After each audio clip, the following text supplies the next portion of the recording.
Hey, what's up, everybody? It's your girl JoJo, and I'm here with the review for the latest episode of Ready to Love. You guys know I don't got the season right. I don't have the episode right in my mind, but I always type it right in the description bar. Hope you guys are doing good today. I'm doing well.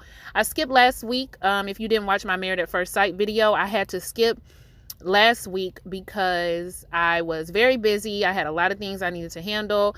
I was making some moves, and I meant to put up a community post to let you guys know no videos for the week, but my memory. It would always pop in my head, and I'd be like, oh yeah, as soon as I sit down, I'm gonna do a community post, and I didn't do it, so excuse me for that. But we're here this week. And Ready to Love picks up where it left off with the eliminations going. Demetrius is doing a lot of talking. Who has deemed him the underling of nephew Tyler Perry? But he's up there and he's saying that AP and Precious are on the chopping block. They feel like Precious has really opened herself up. However, a lot of the guys are feeling like Precious might still be on that party scene, that club scene, and those guys are past that point in their life. They're looking for somebody to settle down with, and they don't know if she is ready to do that. Then we have AP, who they feel has some lingering feelings for her husband, and I'm not a widow, okay, and I don't know a whole lot of widows, but I would think that you always have some type of lingering feelings for your husband, but you can still be ready to move on and date. But somebody who is familiar with that can correct me if I'm wrong. I just feel like you always love your significant other. It's not like you guys got divorced. They passed away while you all were still married. So I'm sure something still burns for them. But I guess it could be difficult if you haven't truly healed. But y'all, I don't know if I would ever heal from my spouse passing on. I just don't know. Somebody who's been through it, or somebody who's been through it, you can let me know. Okay? But AP feels like she was just trying to be vulnerable and just trying to open up and explain her situation. Not that she was still holding on to her husband or the idea of her husband. And so she doesn't really feel like she got a fair deal. But she also knows that she doesn't have any connections there. So she takes going home fairly well, at least I would like to get eliminated in front of everybody. I thought she took it very well, even though she said she was hurting on the inside. So we said goodbye to AP. So somebody somewhere decided that the cast was going to play a game of truth or dare, which was quite messy, but y'all know I was here for it. I love me some mess. Call me what you want to call me. I love it. So they played a game of truth or dare. Right before the game gets started, Clifton is making Carmen a plate. So they're kind of flirting with each other. She tells him, I waited on you so I could start eating my food. And, oh, thank you for that. And blah, blah, blah. Okay. But then when we get into the game, I might go a little bit out of order because I'm already talking about Carmen. So let me go out of order. They have Joy get up. She picks a dare to kiss the person that she's the most interested in. So she go and lay them lips on Clifton. Carmen is feeling some type of way about this because her and Clifton was just vibing, and here comes Joy. I said, was you feeling some type of way when you took your tickle bitties in the kitchen and you was fooling around with Eric trying to get him to say what it was with y'all? And Dakia had to leave up out the kitchen because you came in there with all your lusciousness and got it going? Or is this different? Or do we have selective memory? Okay, maybe it's selective. I'm gonna move on. So she seems to forget that she had that same energy earlier in the kitchen. But it's okay. It's okay. It's all right. Joy lays the lips on the person she's interested in. Later on, Dakia asks Carmen, is there somebody here that you're genuinely interested in? Or are you just... Basically, she was asking her, are you genuinely interested in anybody here? Or are you just kind of going with the selection that we got? You just choosing somebody. But there is somebody she's genuinely interested in. She doesn't say it's Clifton. But she does say she's genuinely interested.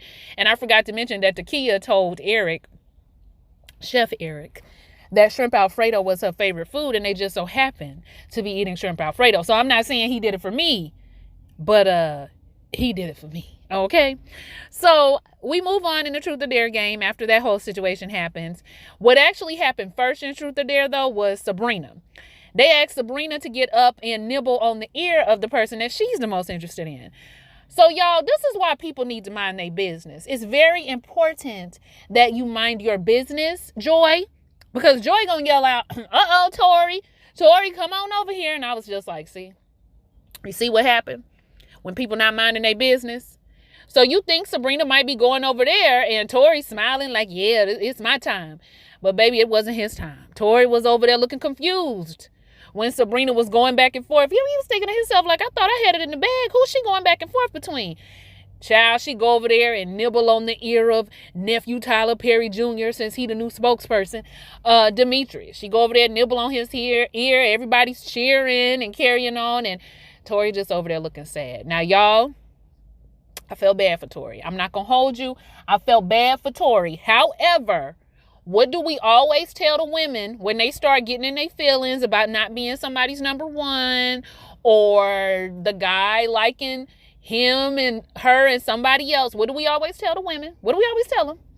This is a competition. You can't get mad. You just got to play the game. You can't get upset. So even though I did feel bad for Tory, and I did feel bad for him, because it's one thing to get shot down or to know that somebody else has another interest, but it's another thing to see it right in your face, and then everybody else can see it too. So everybody else kind of looking like, oh, dang, we shouldn't have said nothing.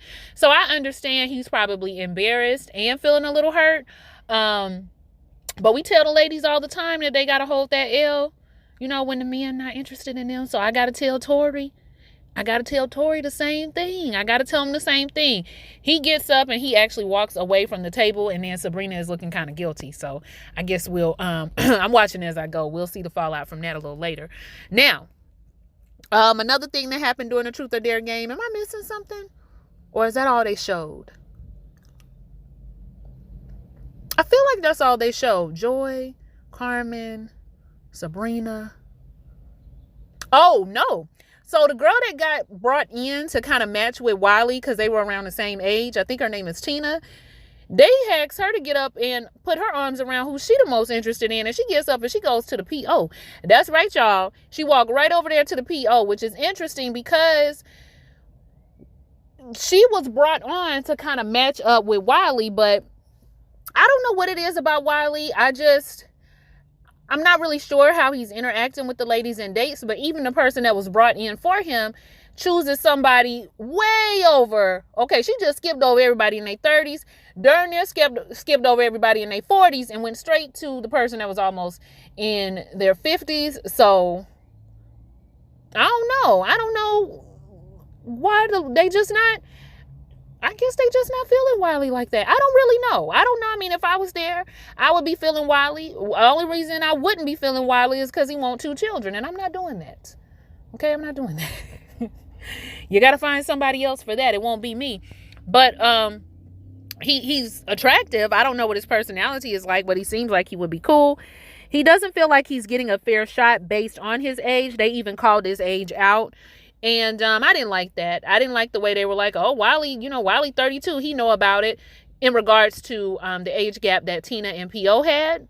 I didn't really care for that because, like Wiley said, age does not necessarily mean maturity, and he is so right, because I know some old fools, men and women. I'm starting to think that whole maturity, it actually is a myth if you actually do the legwork behind it, but I'm not teaching you guys sociology lessons today, but yeah, that whole maturity thing is very, very interesting when you look into it. But I know some old fools for sure.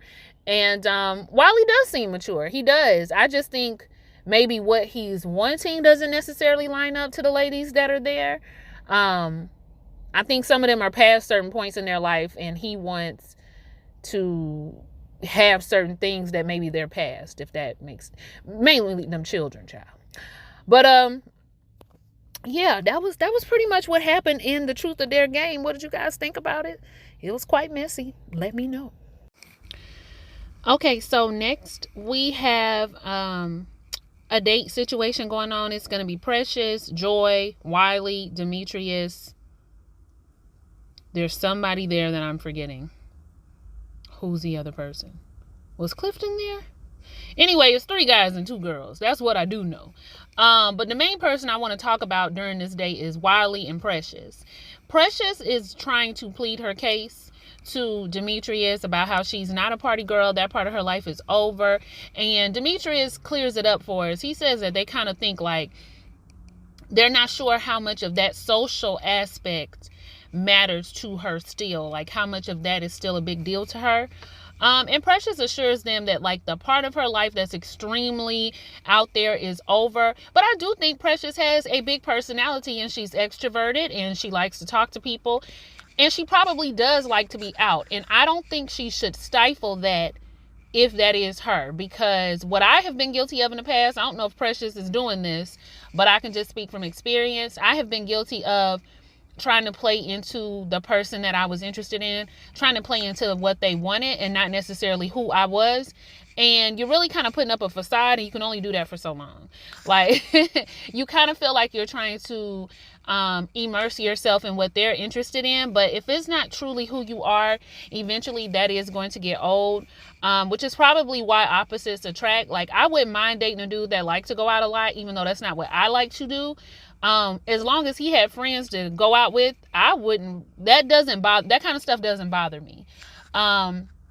We don't have to do everything together, as long as me not going out all the time doesn't bother you, because that's just not me. You know, I'm more of a nature arts girl, less of a brunch and drinking girl, although I will do that too. I'll do them both, but you know, it's just kind of things that I like to do, and I've been like that for a very long time.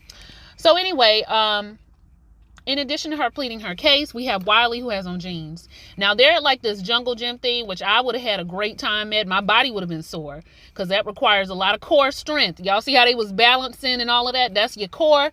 That is your core doing all that balancing. So I probably would have struggled. But I would have had a really good time. I love doing activities on dates. I think it helps to break the ice. And if you are an uncomfortable person on dates, I don't know, it just makes the date feel more friendly and the pressure is off.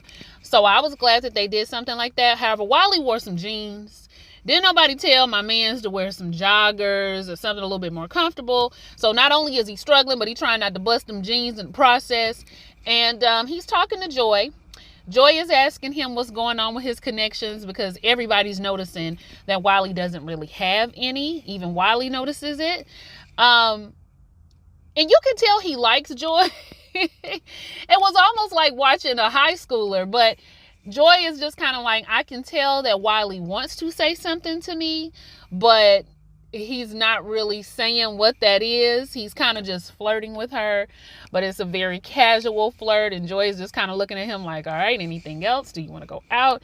But she's not gonna, I don't think she's gonna take the lead on it. I think she's waiting on him to do it. But I was surprised that Joy was open to it, because I think Joy's in her 40s. So I thought it was cool that she was even open to seeing what Wiley was talking about. But Wiley was I don't know what it is. But he doesn't jump the gun on it. And maybe he's nervous. Maybe he isn't reading the cues that Joy might be interested. I don't know. But that was how the double date went. Woo-wee! It ain't no fun when the rabbits start getting the gun. All right, so Sabrina meets up with Tory, and I promise you guys, I felt like I was watching an episode from previous years of the guys trying to get the women together about their feelings. And although Tory took it much better than some of the ladies have in the past, but they are discussing the whole nibbling of the ear. Tory was not aware that Sabrina had that kind of connection with Demetrius. I was about to say I don't know how he didn't know that, but you know what? They're not necessarily probably knowing who goes on what dates behind the scenes. So Tory just feels like he was looking through rose-colored glasses. He thought it was him and Sabrina. He did not know that it was him, Sabrina, and then Demetrius was there as well. So Tory's thing is, just keep it real with me. Just be honest with me. We getting down to the wire in the process. I need to know what you're trying to do. Now, see, this, when you ask people to keep it real, you got to be ready for them to keep it real. Because Sabrina turned around and say, I'm just not ready to make a decision. I don't know. I'm conflicted. And I need you to understand that in this process, I'm going to date both of y'all until I can narrow down who I want to be with. And I was just like, well, I mean, that's some honesty for your behind, right? I thought that Tory was going to kind of eliminate himself or back out himself, although the episode isn't over. I'm still watching. But what he ends up telling her was that from now on, I just need communication as to what you're going to do. I understand you're going to date multiple people. I understand you're going to be interested. But I'm just old fashioned. Like, I need to know what's going on. And that's valid. Even during times where I'm dating, if I'm seeing someone else as well, like if I'm going out with somebody else, until we locked in, then you need to assume that yes, there are other people that I'm probably seeing and that you're probably seeing as well until somebody gets locked in on each other. That's just kind of what it is. But Tory did not know that. And that's why I advise everybody not to put all their eggs in one basket on this show, because there's always one odd person out. If he's not interested in anybody else, then that's one thing. But right now he got his eyes on Sabrina, and Sabrina got her eyes on two. So that ends up being their conversation, and we just going to see how it plays out. All right, y'all. So Paul and I was about to say Tina. Paul and Carmen go on a date. Carmen show up looking thicker than day old grits. She come in there, she sit down. Even Paul is just like, I was not ready for this. And they're doing a lot of flirtation at the table. Paul said he gonna give her gonna give her his pickle. And do she want it fed to her or not? She say she like it fed to her. So he feeding her the pickle. I was like, Lord, it's getting real phallic. It's getting real phallic on the date. They start discussing what they want in a partner. They also discuss deal breakers. And one of Paul's deal breakers was he does not want to be with anybody who is content with their life the way it is. He doesn't want to be with anybody that's in a negative space, that's just down, that is not in the pursuit of happiness. Carmen agrees. She actually had that issue in her last marriage, where he was just very content with living a certain way, and she just wants more. They talk about why perhaps she's been single for 4 years. She says that the job that she does, everybody assumes on the outside looking in that she is already partnered. Paul asks if she's approachable. She says she thinks she's approachable, but I'm not outside of me looking at me, so I don't know. Do you think I'm approachable? And Paul said it don't matter if she approachable or not, baby, because he coming for what he want. I said, okay. And then she asked him if he coming. He said he here. So I don't really know what that means, but when you flirting, the words really don't have to make sense. It's all about the contact, and it was a whole lot of eye contact. Teach me how to stare somebody down in a very flirtatious manner. I can't do it. I feel like if I get to staring somebody down, my eyes gonna start going cockeyed, or my glass is gonna be dirty. It's just gonna all take away from the moment we trying to have. But I really would like to be able to stare somebody down sexually. Well, not sexually, flirtatiously. I don't want to do it sexually because you ain't getting no sex from me. All right. Now, next date. Tina and Donovan. Now, these are the newbies of the group. Tina knows that she has a connection with Paul, but now she wants to see what's popping with somebody else. They start out on the date talking about their children. They both have Gemini daughters. So they talking about their Gemini daughters, and I guess, I don't know. I'm not a Gemini daughter, and I don't have a Gemini daughter. Y'all tell me out there with the Gemini daughters what it's like. Okay, I don't know, but apparently it's something special. They're talking about that and all the emotions and the feelings of being a parent and how much they love being parents. Then they start talking about what they want in a partner. Donovan said he want it all, and he can have it all. He wants somebody that's beautiful inside and out. He wants somebody that's ready to build together. She wants somebody that's goofy, that knows how to have a good time, that's ambitious. And they both believe that they want it all. They both want it all. And Donovan says he believes strongly in manifestation. He got his vision boards together, and he is going to find that special somebody. And if they together around New Year's, says Tina, they might make them a vision board together, which is really cool. I love people that are into manifestation. I am too. So it's always fun to meet a kindred spirit.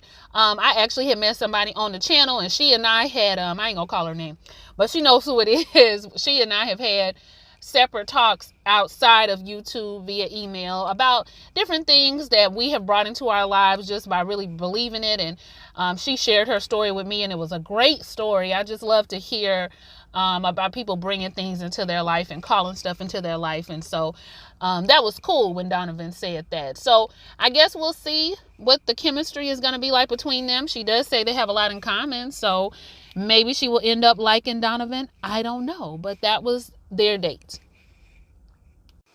All right, and so then our last date for the episode, at least I think it's the last date. I'm still watching it, child. But the last date for the episode, we got Big Vern, Tory, and Paul going out with Tina, Dakia,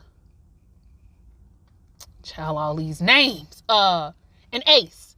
Okay, so everybody's kind of talking to their first connection. You got Paul talking to Tina, and Tina, they flirting. She asked him what he thought when she came in, and he thought how good she was looking. And I don't know, Paul has a lot of game, but it works for him, I guess. But you know, he's telling her of how much he like her and how much he feeling her and how good she look and all this and that. So that's cool.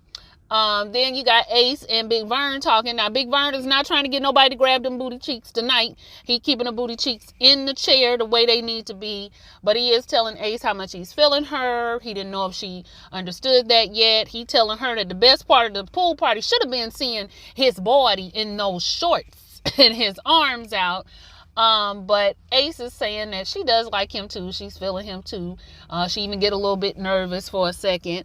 The kid's talking to Tory, and they're talking about the party and how things just kind of changed for everybody. And Tory says it helped him to realize some things. And Tory's now realizing that he needs to make sure he meets with more of the ladies and talks to more of the ladies and hangs out with more of them because he's looking for his one too. So he's glad that the moment happened. It needed to happen because he needed to see. So after that, everybody's drinks are flowing and a whole bunch of dancing is going on. It was some twerking and twirling and a whole bunch of, I said, okay, well, what y'all had to drink? Y'all got Long Island's, a tequila shot? But everybody looks like they're having fun. Tina tries to take a moment to talk to Big Vern because she like his body and she like what's going on with him and he's attractive. But she soon finds out that Big Vern is not her type. Okay? I don't know. What is it about Big Vern that we don't like, y'all? What is it? I cannot put my finger on it. I don't know if he comes off kind of pretentious or I don't know what it is, but it's something. It's almost like a know-it-all energy. I don't know what it is, but whatever it is, Tina was not feeling Big Vern, and she realizes although he's attractive and although he's nice, Big Vern is just not my type. Okay, so the ladies have to meet up to deliberate about who's going home, and I'm not even going to talk about who the favorites are. We already know who everybody's feeling, Sabrina and Demetrius, and Ace and Tory and Laverne, and Joy and Clifton, and all of that. So we'll talk about who's at the bottom. Clifton gets brought up a couple of times about people not really being sure about him. Laverne got brought up as well. People aren't sure about him or his demeanor. They said he was closed off at the pool party. Although Ace is feeling him, it doesn't seem like a lot of other people are. Wiley is also brought up because Wiley doesn't have any connections. Even the person who was brought in for Wiley does not feel it with Wiley. They feel like Wiley moves slow.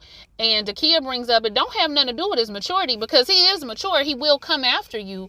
But it's just like the follow-up, the follow-through does not happen with Wiley. It's kind of like he remains stagnant in that. Even on their date, Joy noticed it, which I talked about. So they have to deliberate about who's going home. And so Wiley and Big Vern are on the chopping block. Now, I did want to say something real quick. Big Vern, you was grilling Tina about who the king of R&B was from Gary, Indiana. And even I was confused, even though I know where Michael Jackson hails from. I was just like, I thought Michael Jackson was the king of pop. Now, am I mistaken? Because the king of R&B, according to Whitney Houston, is Bobby Brown. My mama used to get so mad, y'all. Every time Whitney Houston would be like, and I also want to thank my husband, the king of R&B. My mama would be like, he is not the king of R&B.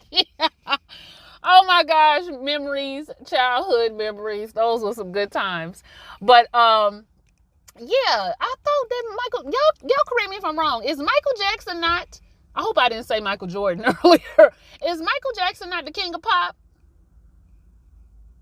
Child, I hope I ain't tripping. I guess I could look it up, but we already in it now. So anyway, Big Vern meets with Precious, and Precious, why was Precious acting like she was nervous to talk to Big Vern? Like she hope he can receive it, and she hopes she's gonna be able to say, Precious, you didn't seem nervous about talking to Big Vern at all. As a matter of fact, it seemed like you had some cue cards in the back. You was ready for Big Vern.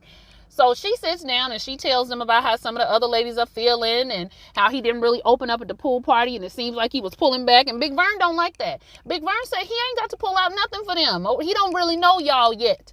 All right, it's earned. That kind of trust is earned. I don't need to be spilling my heart to all of y'all. Y'all, why am I yelling?